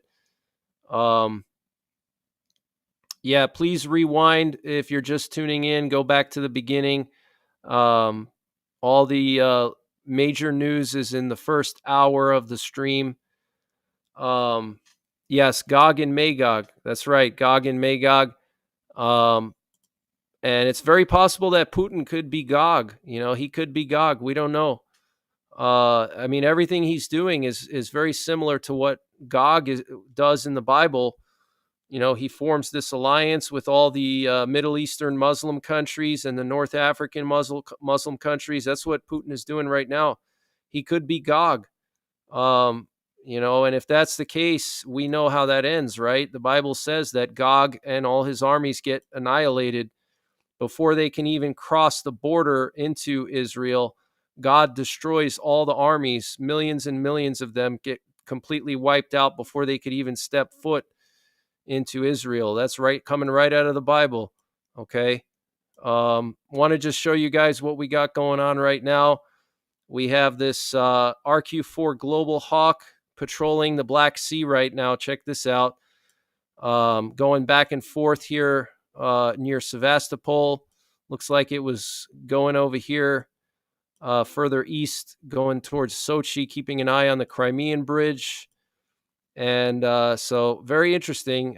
Usually, in my experience, anytime you see this drone here, means that there's going to be some kind of a strike, either a Russian strike on Ukraine or a Ukrainian strike on Russia, because what they're doing here is they're trying to get, information on all the targets.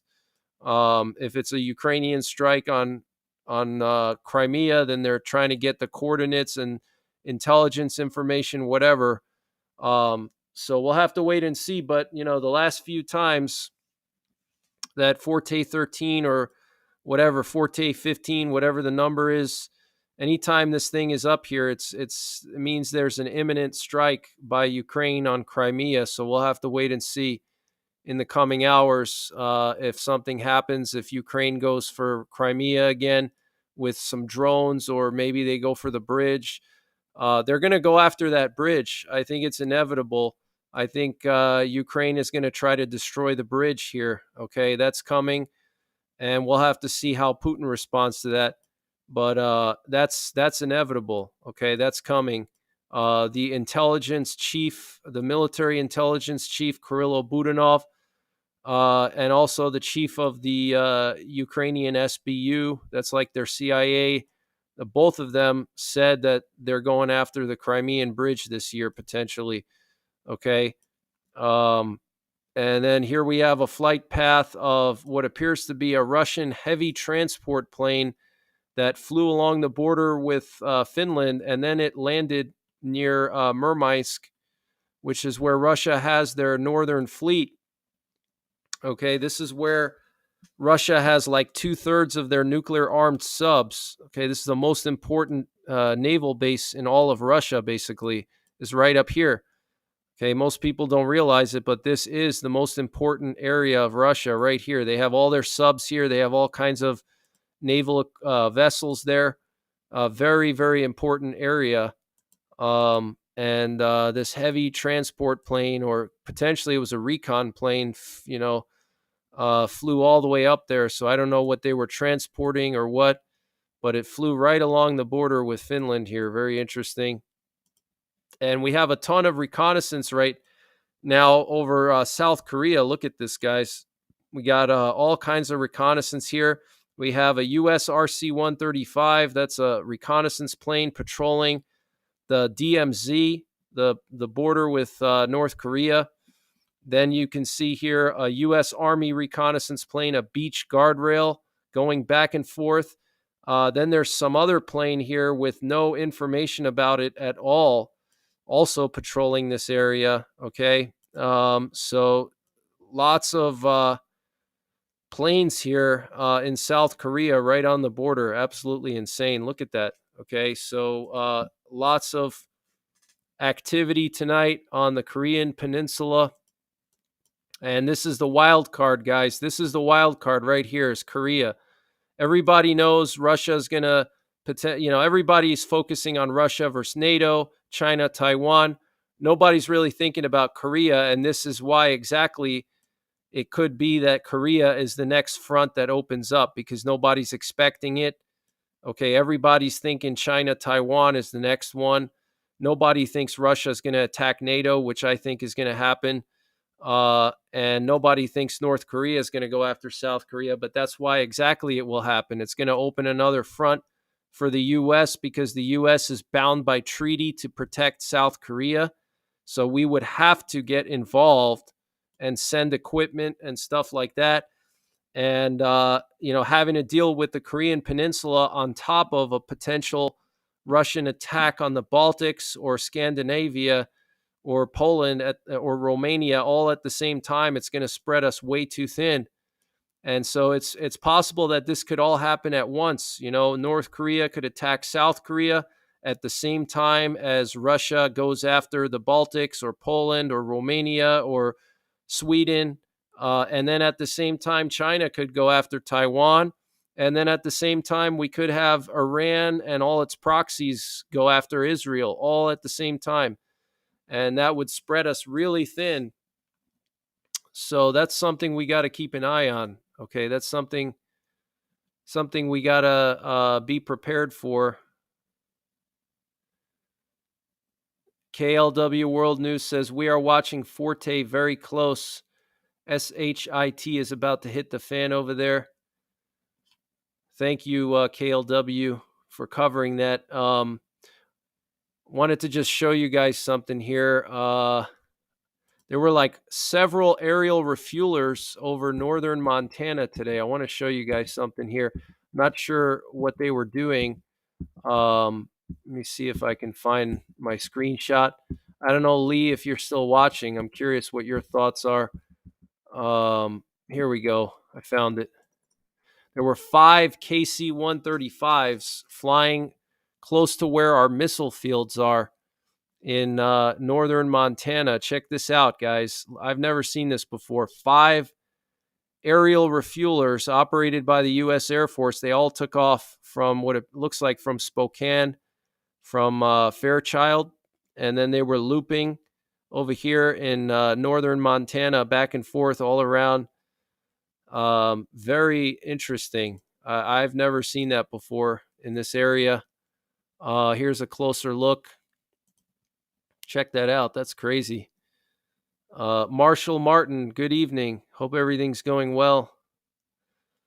Ross Niderman says, unprecedented flights right here. Yeah, it's unprecedented. There's so much unprecedented stuff going on. It's just insane. What's going on, Blue Angel? Angela Dunn, thanks for moderating tonight. I appreciate it. Mama of 6 says, I wonder if China will invade Taiwan before our election. Yeah, that's very possible. Very possible. I think all these things could kick off right before the election. Mud and Munitions says that would be a global game changer. Yes, it would. By the way, guys, my buddy Mud and Munitions, he's getting his YouTube channel together, and he just did an awesome investigative report in upstate New York, and he went to the old Remington plant. Remington is going to be shutting down their factory, their main factory. That's the gun company Remington. They're shutting down their factory in upstate New York, and they're moving out of New York because of the communist laws there. And he did like an investigative report. He interviewed the mayor of the town where the Remington factory was for like the last 200 years. Because Remington Arms was formed in New York, and their main factory for 200 years was in upstate New York. So there's generations of families that have worked in that factory there in the area. So he interviewed the mayor and a bunch of locals. He visited the actual factory itself. So check out Mud and Munitions. Let me see if I can pull up his channel here. Let me see.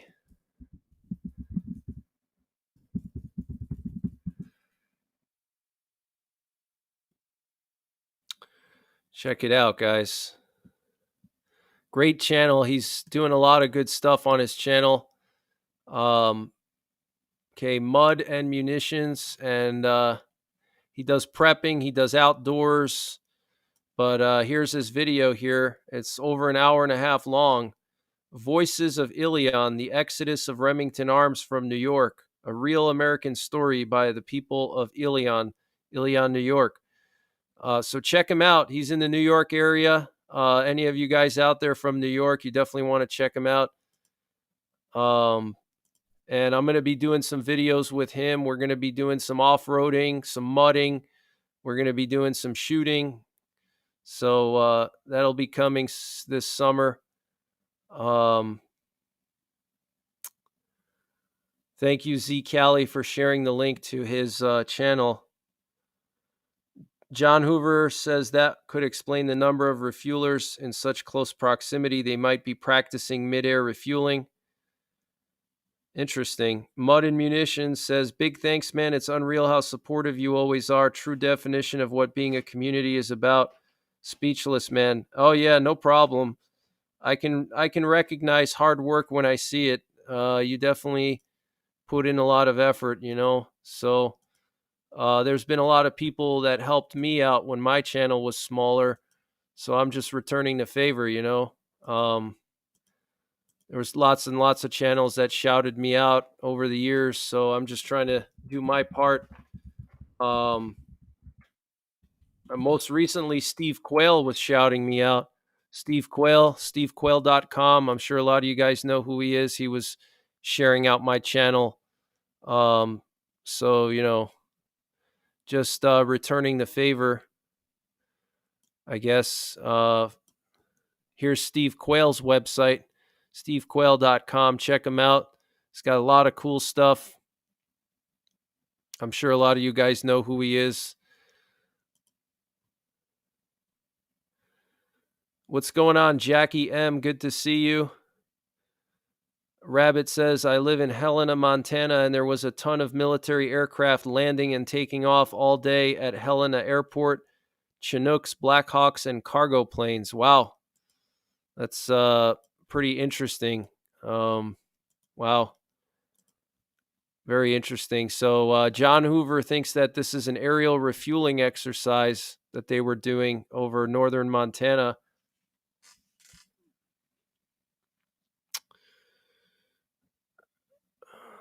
Dan Rose says last year they moved munitions from Korea and Israel to Ukraine. After that, Palestine hit Israel. North Korea will invade South Korea. Yeah, they don't even need to invade South Korea. I mean, you know, the thing is South Korea has a lot of advanced weapons. So if they go after South Korea, that's like suicidal in a conventional sense.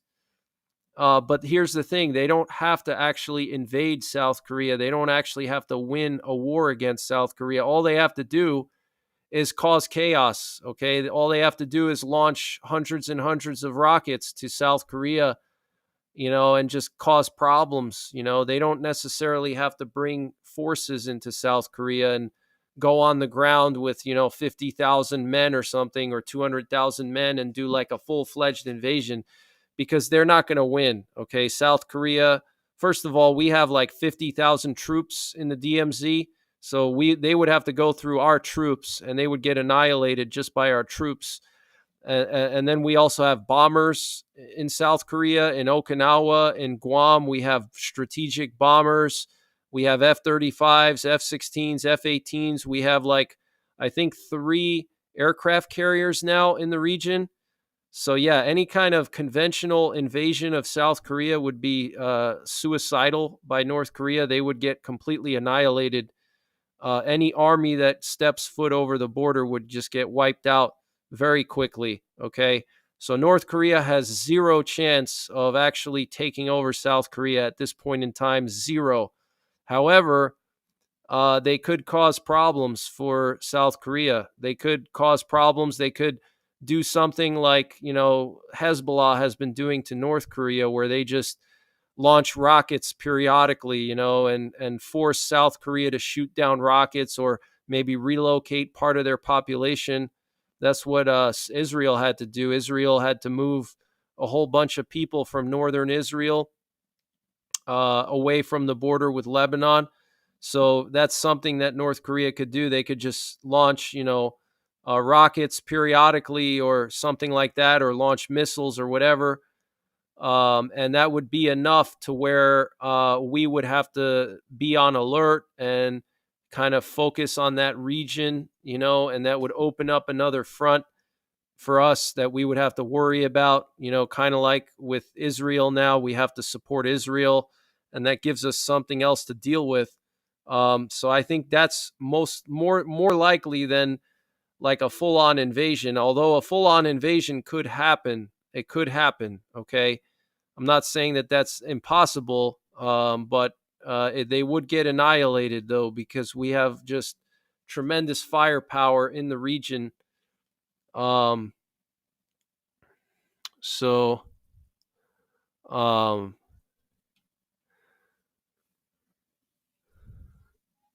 let me see here. I want to just show you guys the current flight tracker over South Korea. All right. You can see all these planes here, recon planes. I mean, they're patrolling right now. They're over the area right now. Okay. So, they're definitely on high alert. And so, things are just getting crazy from all angles. It's just getting worse and worse by the day. Every day, something new.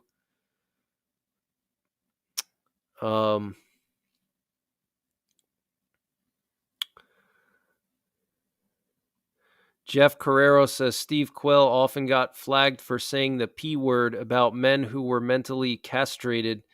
He would refer to them as meow men. Oh, that's funny. That's funny. That's hilarious.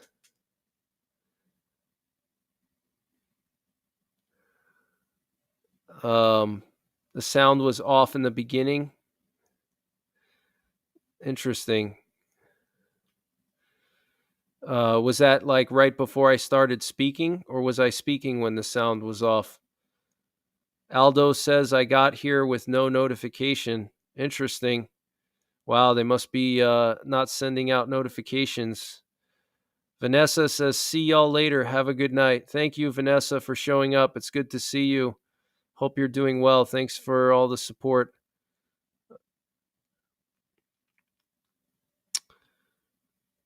Aldo is in the house. Yes, he is. Aldo is in the house.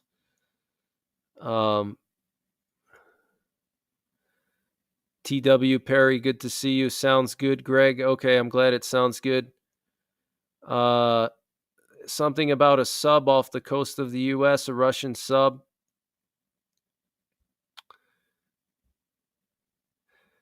Jim says I sound funny when playing at 2 times the speed. That's pretty funny, I'm sure. I'm sure it sounds funny. John Hoover says instead of kabooms, we could call them K-pops if Korea sends rockets. That's funny. Yeah, K-pops. Yeah. Yeah, that's a good joke. That's funny, man. I like that. Jackie M says the barbecue dude. Yeah, barbecue. That's the Haitian gang leader, barbecue. Yeah, there was like some crazy videos circulating on Twitter of some cannibal activities in Haiti the last few days. What's interesting with these cannibals in Haiti, I did a video years ago when my channel was a lot smaller talking about how cannibals would be a true threat after SHTF, after a grid down situation. I think they're a very real threat. I think it could happen here in America too.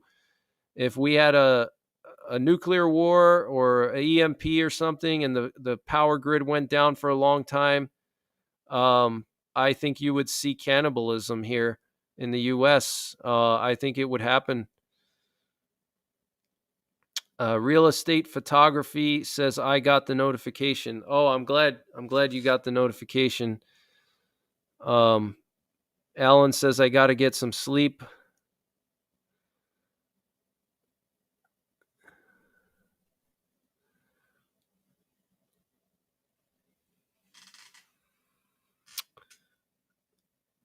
There was a report about Russian subs off the East Coast. Interesting. Yeah, they're always off the East Coast.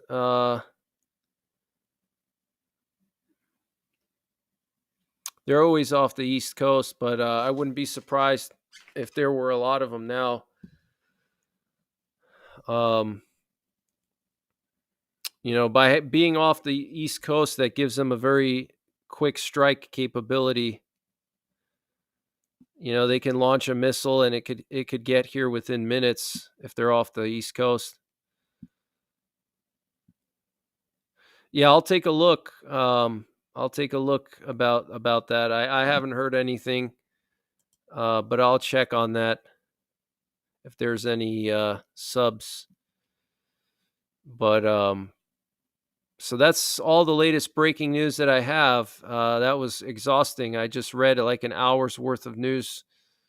I can't believe how much is going on, and I can tell I'm already behind on the news. Just in the last hour and a half broadcasting, there's already news popping up now. I see. It's just never ending. It's insane. I just got flooded with more headlines now. So this is the time we're living in, guys.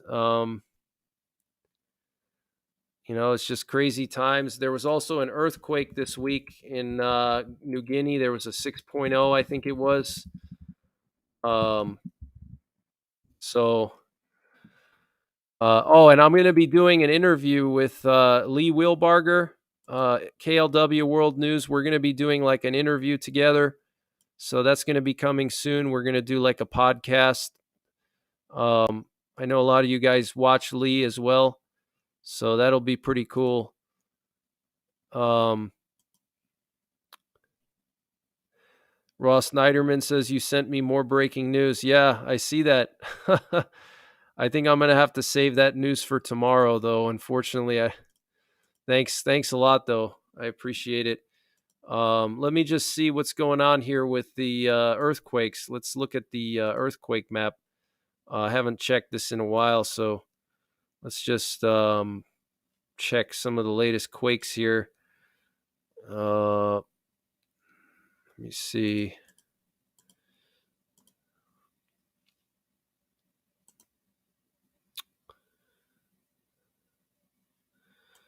Okay.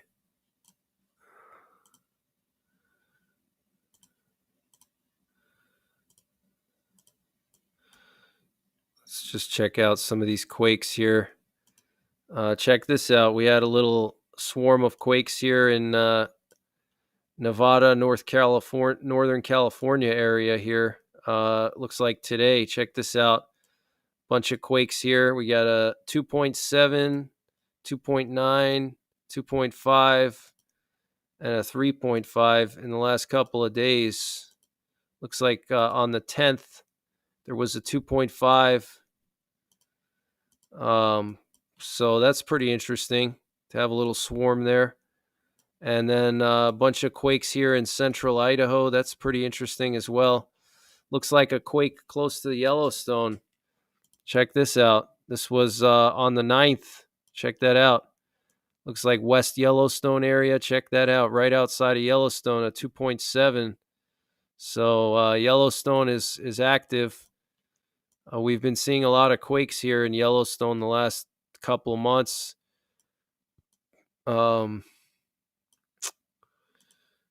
We had a quake in Tennessee 3 days ago, a 2.6 in central Tennessee. Looks like the Cumberland Plateau area. I don't know if this is related to mining or fracking or something. But if we look actually at the satellite, I don't see any mines around here. It looks like it's just right in the woods. I don't see any mines nearby. There's this. What's this? This looks like it could be something. Looks like a logging cut. So that's pretty interesting. I don't know if there's anyone in central Tennessee that experienced that quake. Some kind of quake in South Carolina a couple days ago. Interesting, a 2.8 in South Carolina. Looks like, is that right outside of Columbia? Looks like it. Yeah, right outside of Columbia near Fort Jackson. Interesting. Very interesting. Maybe they were firing off some ordnance.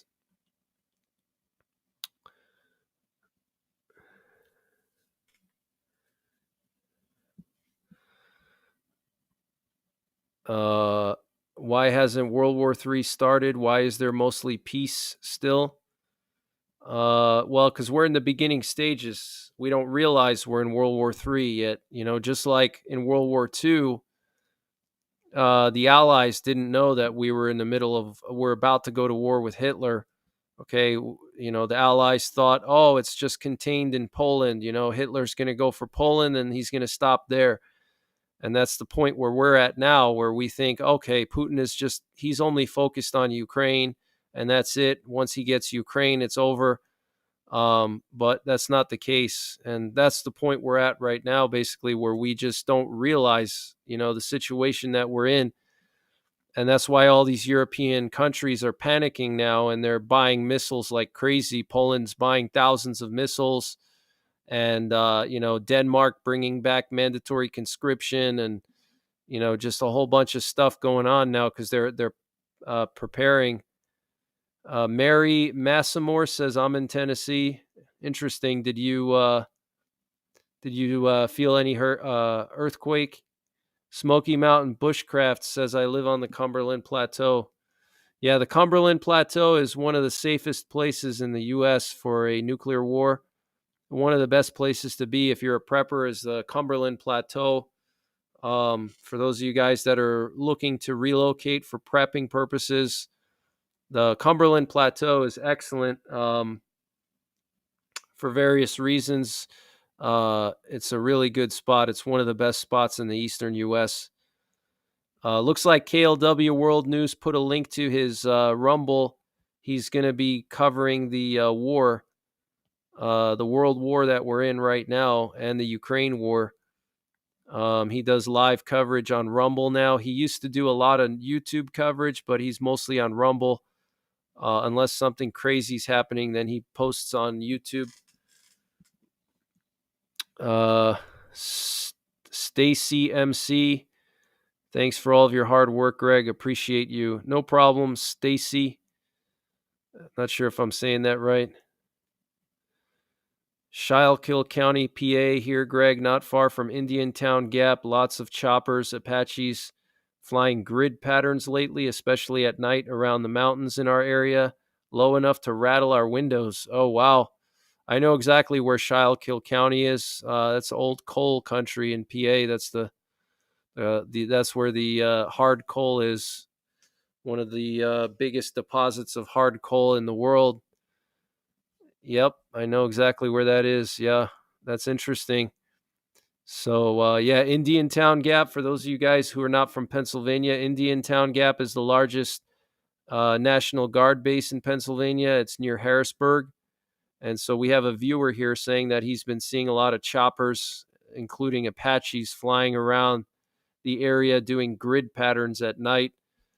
So that's pretty interesting.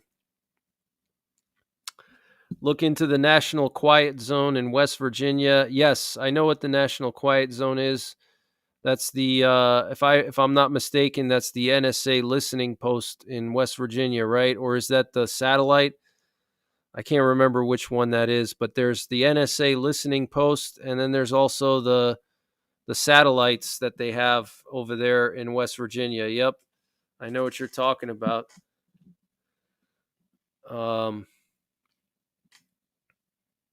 Yeah, Harrisburg is not a bad area. Harrisburg's not a bad area. Nice mountains around.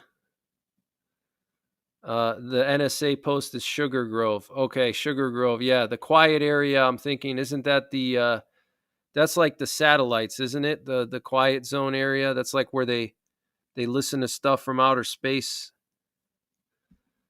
Yeah, Sugar Grove is what I'm thinking about. With the NSA. Michael Gale says, Greg, I saw 5 F-35s flying very fast over California about 7 hours ago going north. Interesting. Very interesting. This is crazy, though. Quake right outside of Columbia, South Carolina. Very interesting. Lots of quakes lately near Puerto Rico. Look at this. We've had just a ton of quakes here around Puerto Rico. I don't know if this is normal or not, but look, there was a 3.9 near Dominican Republic. That was just 2 days ago. 3.5, 3.8, 3.1, 3.4, 3.0, 3.6, 3.3, 2.7, 3.4. So pretty strong quakes here around Puerto Rico. 3.6, 3.5, 3.5, 3.8, 4.3. Wow. So yeah, lots of quakes here. Very interesting. I'm not a seismologist. I don't know if that's normal. I mean, I know there's quakes in Haiti all the time, but I'm assuming there probably are a lot of quakes in Puerto Rico too.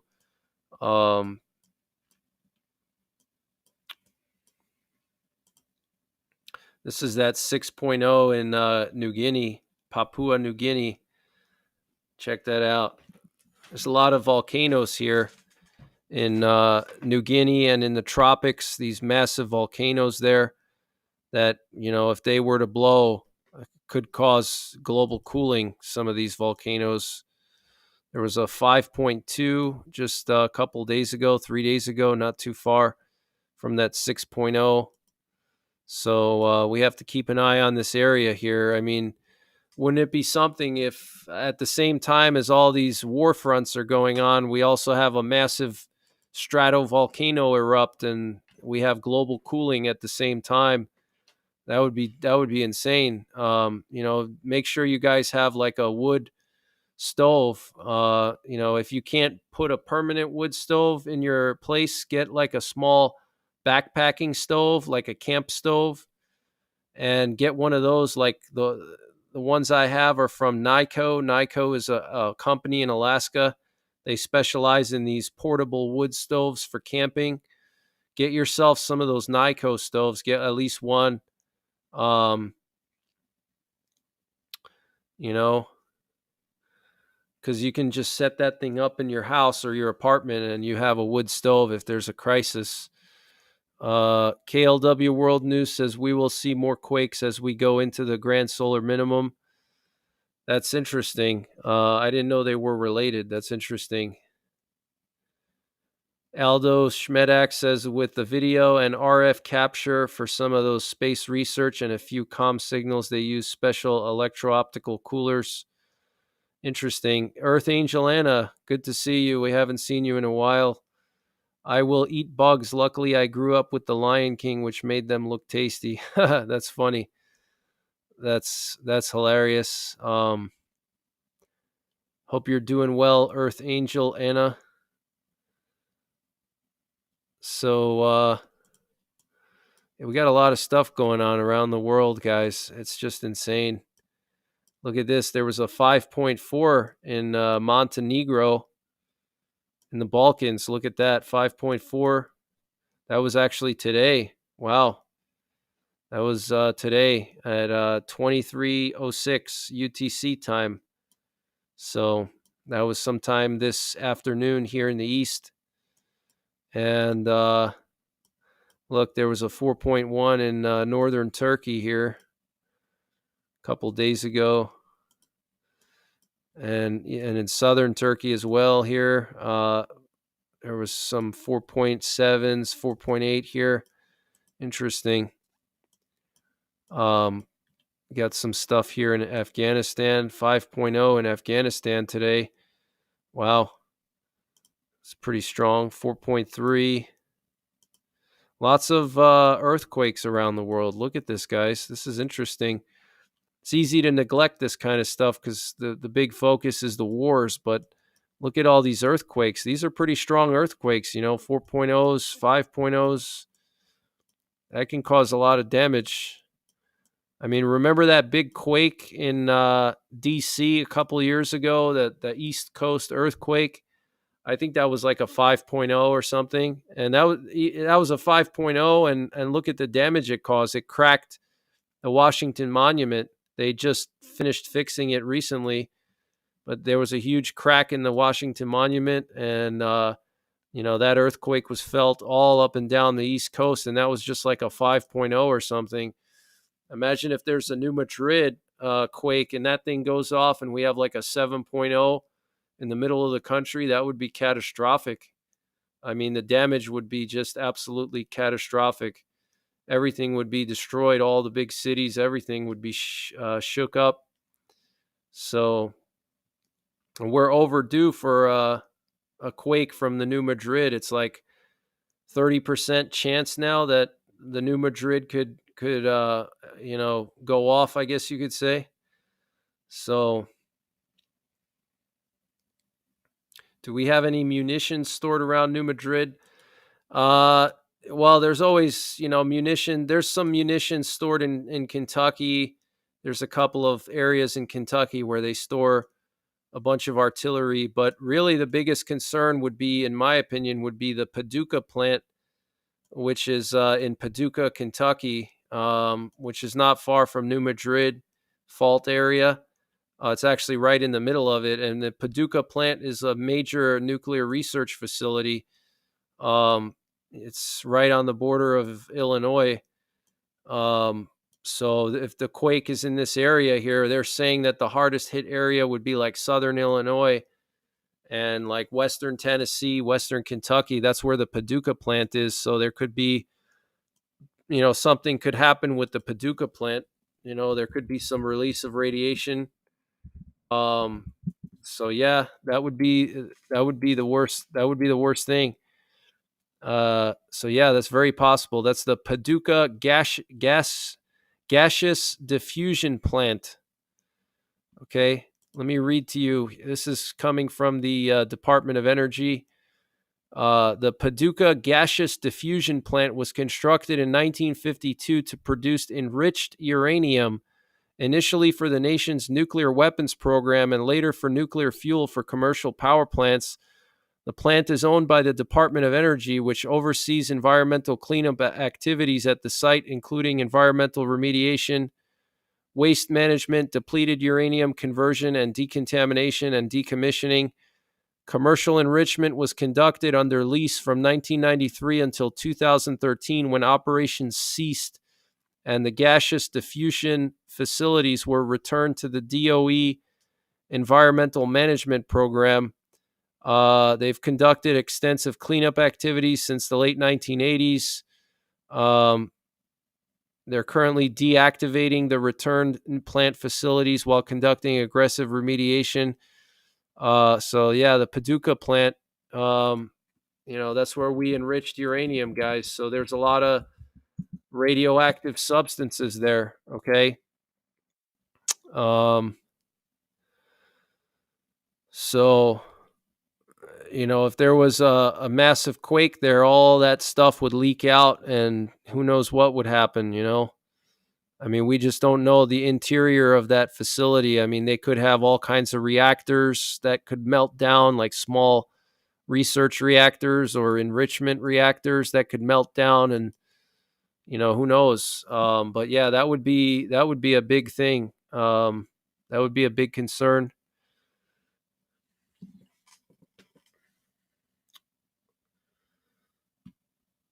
What's going on, Mary Beth Hammond? Good to see you. Earth Angel Anna says she has eaten eel. Interesting. I've never had eel, I don't think. Oak Ridge. Yeah, Oak Ridge is radioactive for sure. Yeah, that's the only downside to the Cumberland Plateau is you have Oak Ridge.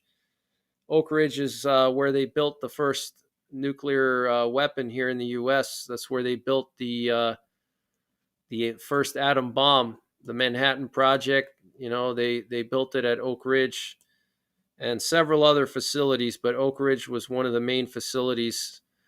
So yeah, Oak Ridge is a nuclear war target. So if you're going to move to the Cumberland Plateau or Tennessee, make sure you give yourself some distance from Oak Ridge. You don't want to be like right on top of it because,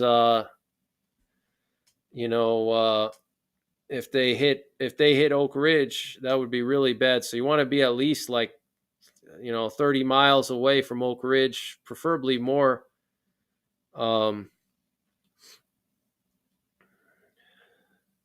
Russian nuclear sub reported off the East Coast.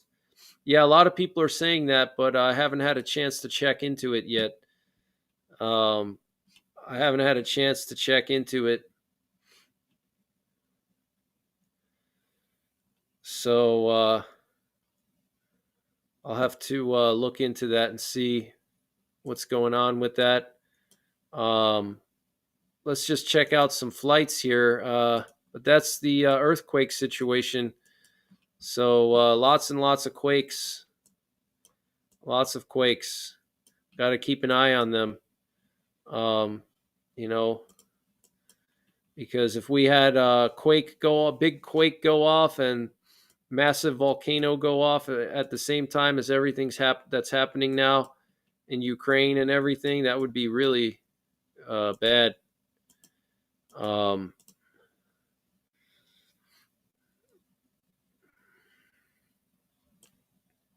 it looks like the strongest quakes in the past week were in Papua New Guinea, 6.0. Then there was a 6.0 in the Philippines a couple days ago on the 8th. And then there was a 5.8 in Indonesia on the 13th, which is today.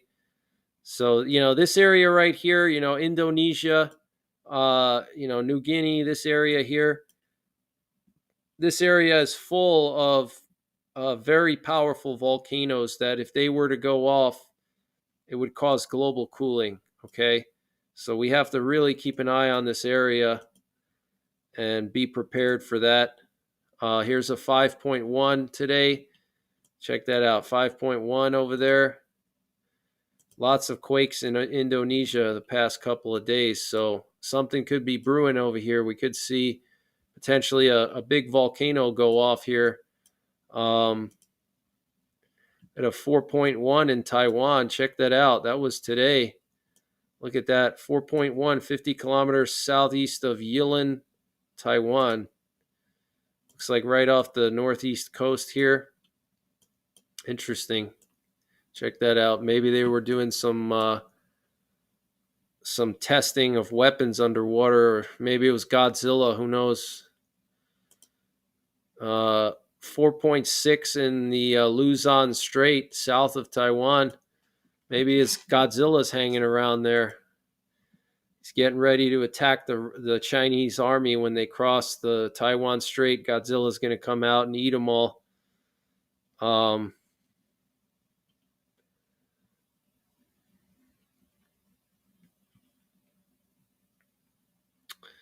New Madrid fault would hit Memphis, Tennessee. Yeah. It's hard to say exactly where the epicenter would be if the New Madrid did go off and there was big quakes there, but the whole area would feel it, and so would the whole country here in America. The whole country would feel it. The East Coast, the West Coast, everywhere. Because if you look back when the original earthquake happened in the 1800s, the whole country felt it. The Mississippi River was flowing backwards, but the Paducah plant is not far from Memphis. Okay, it's this general area here. Okay, southern Illinois, western Kentucky, western Tennessee, northeast Arkansas, southeast Missouri. This area here is this is the prime spot for the New Madrid quake to go off.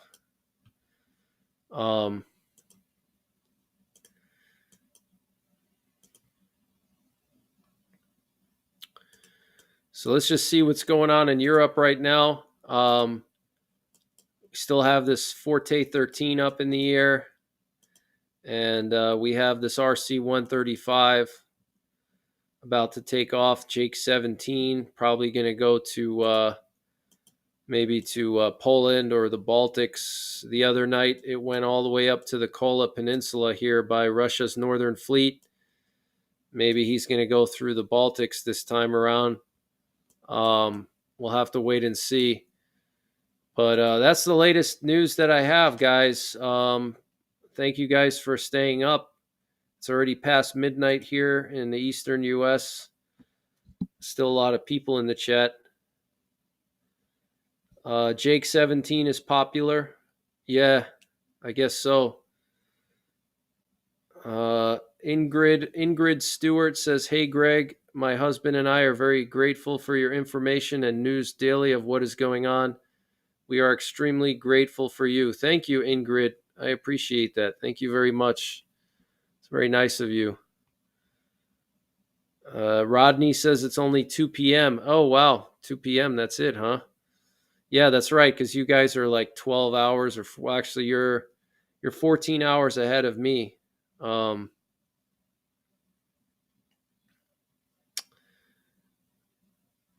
14 hours ahead.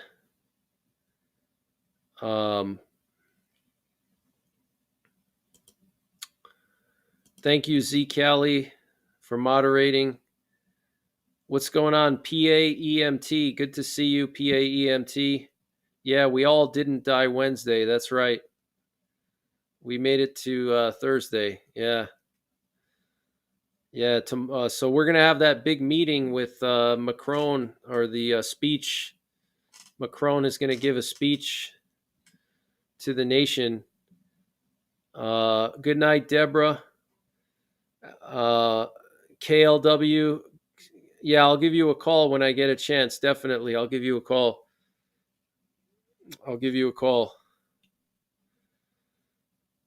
Good night, TW. Thanks for moderating. I appreciate it. Yeah, you guys could check out my Patreon. I have a Patreon account. It's $3 a month, and the advantage to the Patreon is you don't have any ads in your videos, and then also I always post things first on Patreon before I post on YouTube. So if there's any breaking news, you're going to get it first before everybody else on Patreon. And if there's any kind of stuff that I want to update you guys on, I always update either on I update on Patreon, and then also for my members here on YouTube, I update like if there's any kind of sneak peeks and stuff like that, or any kind of quick news that if I don't have time to put out a video, I'll send like a screenshot or like a text just describing the situation before I have a chance to do an actual video update. I'll do that on Patreon, and for the members here on YouTube. What's up with the Russian dead hand switch? As far as I know, the dead hand switch was turned on and it's still on. The way the dead hand switch works is that it was designed to be dormant until there's some kind of a nuclear potential nuclear war or some escalation, and then they activate it. So as far as I know, it's still, they activated it recently. A few weeks back, or a few months back, and it's still activated. So yeah, I'm sorry, I can't recap everything. If you want to recap, just scroll back to the beginning of the broadcast. I went over all the major headlines, like the first 45 minutes of the broadcast. So that's where all the news is, all the main news. Bradley says there's 2 Jake 17s. Good night from beautiful East Tennessee. Good night, TW. Good night. I'm going to actually be in your neck of the woods soon. I'm going to be going there for Easter, East Tennessee. So maybe I can rendezvous with you. KLW says 4 new transmitters were just added to the dead hand. I did a show about it tonight. Oh, wow. Was that show on YouTube, or was that on Rumble? That's interesting. I'm sure a lot of my viewers would be interested in that. That's very interesting.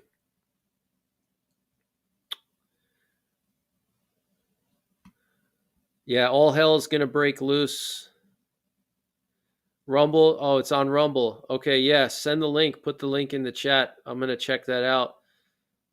So yeah, Lee Wilbarger, the famous Lee Wilbarger, expert on multiple things, is saying that there were multiple new transmitters added to the dead hand system. So if Lee is reporting it, there's probably a 99.9% chance that it's true, because he's all about the facts and he triple checks everything before he reports it. So There's the link. He dropped the link in the chat. And you guys are interested. He dropped the link to his show about the dead hand system. They added new transmitters to the dead hand system. I'm going to check that out later. It's the last 30 minutes of the show. Okay, last 30 minutes of the show. Got it. Okay.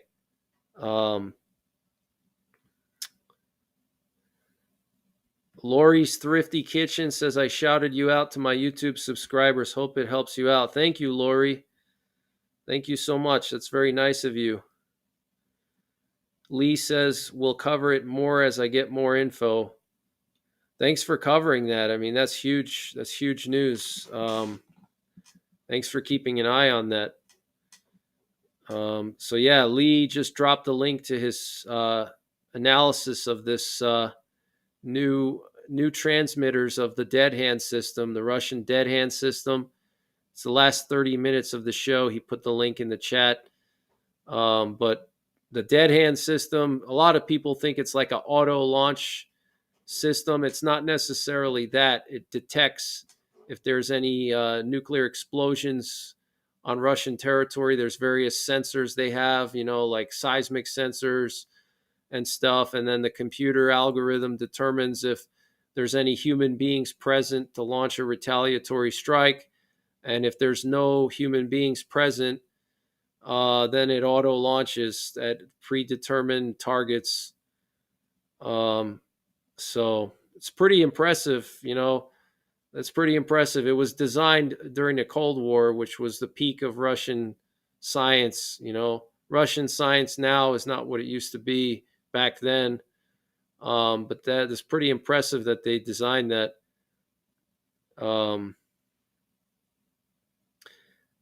The new Cuban transmitter in Cuba has me concerned. Interesting.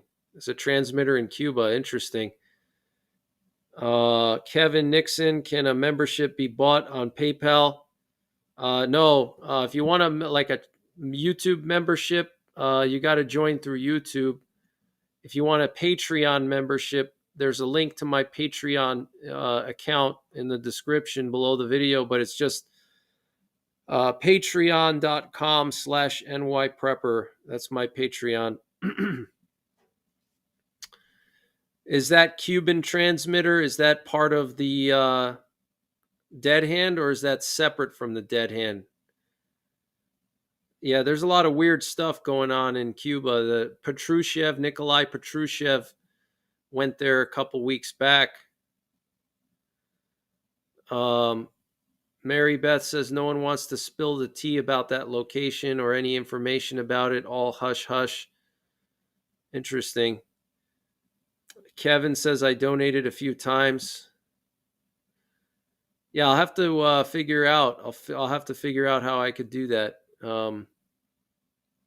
Okay, it's in the show as well, Lee. Okay. Yes, the dead hand system sends up a missile with a radio transmitter. Yes, exactly.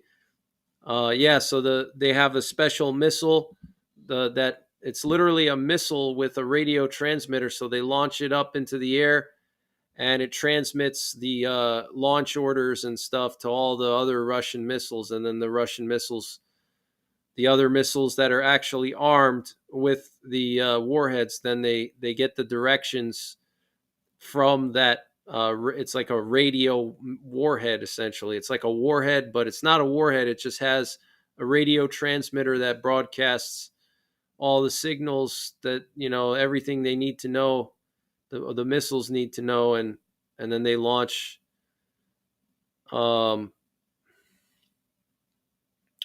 Fred Wiggins says he went to Nicaragua at the same time as Cuba. Interesting. I didn't know he went to Nicaragua as well. KLW says it's separate. It's sending signals directly towards the U.S. Oh, is that some kind of spy station maybe or something? Rodney says sounds like some scary stuff. Yeah, it is. Davis says, Greg, I sent you a video about Puerto Rico I made 11 years ago. Skip to the halfway mark. There's a massive pipeline visible. Oh, wow. That's interesting. Very interesting.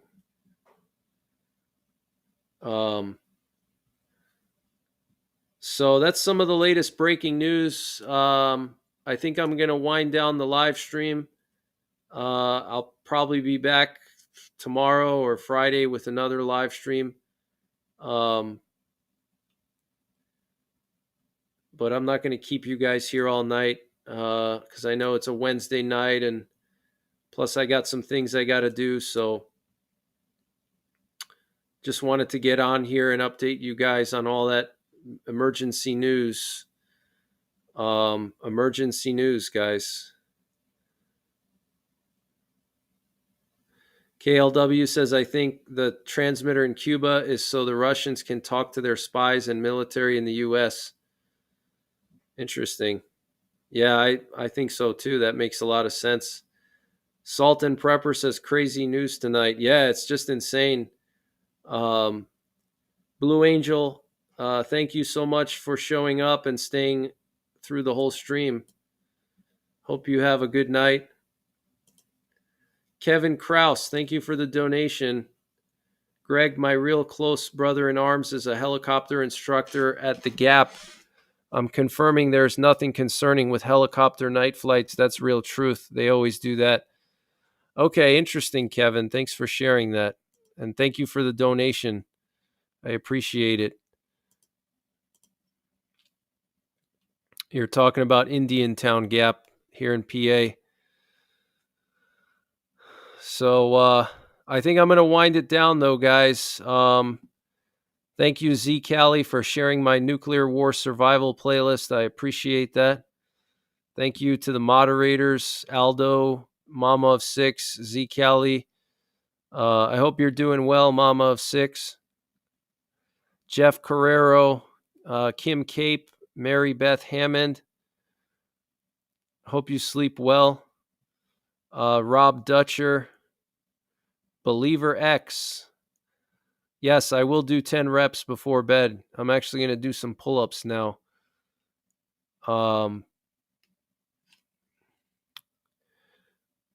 Good night, Michael Gale. And you guys can head on over to KLW World News on his Rumble. He's doing a war watch right now. He's live right now. If you want to go over there and hang out. But I'll be back tomorrow with more breaking news, and I might go live again tomorrow night. We'll see. And if anything crazy happens, I'll go live 24/7. Good night, Earth Angel Anna. Good night, Pete Wilkins, Tim Atkin, Fred Wiggins. Good night. Lori's Thrifty Kitchen, thanks for the shout out. Good night, Rodney. I'm going to be uploading that video of your knife soon. So have a good night, guys. I'll see you tomorrow.